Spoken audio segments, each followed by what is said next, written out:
कल्याण में केडीएमसी आयुक्त इंदुरानी जाखड़ ने 65 अवैध भवनों के मामले में उच्च न्यायालय के आदेश का पालन करने की बात कही है।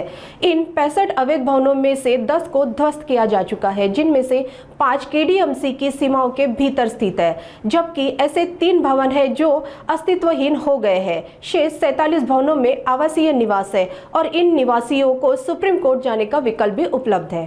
65 इमारती जे रेरा प्रकरण झालं होता, त्यामध्ये केडीएमसी मध्ये जेव्हा माहिती पडली तेव्हा 22 मध्ये आपण FIR नोंदवलेला आहे आणि ठाणे कमिशनरेट अंतर्गत EOW विंग मार्फत त्याचे तपास सुरू आहे। या दरम्यान एक रिट पिटिशन झालं होतं। या रिट पिटिशनच्या अनुषंगाने कोर्टाने आदेशित केलं होतं की हे जे बिल्डिंग्स आहेत त्यांच्यामध्ये योग्यरित्या कारवाई करून आपल्याला ते डिमॉलिश करायची आहे।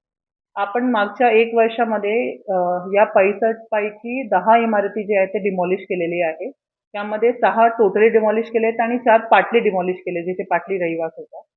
यापैकी 5 जे इमारत आहेत ते केडीएमसी क्षेत्राचे बाहेरचे आहेत आणि 3 इमारत अस्तित्वातच नाहीये। ते दुबार नोंद आणि काम ना सुरू झाल्यामुळे त्यांचं नाव आलं होतं।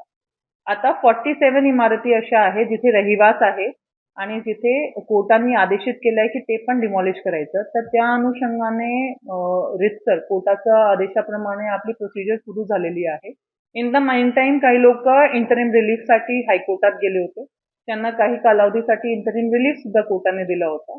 त्या लोकांची आता परत एक मागणी आहे की ते सुप्रीम कोर्टला जात आहेत।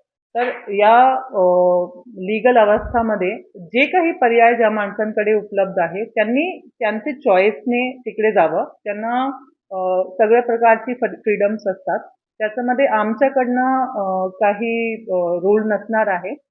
तोपर्यंत जोपर्यंत असं काही विषय येत नाही तोपर्यंत न्यायालयाचे जे निर्देश असतील त्याच्या अनुषंगाने पुढील कारवाई महानगरपालिकेमार्फत सुरू आहे।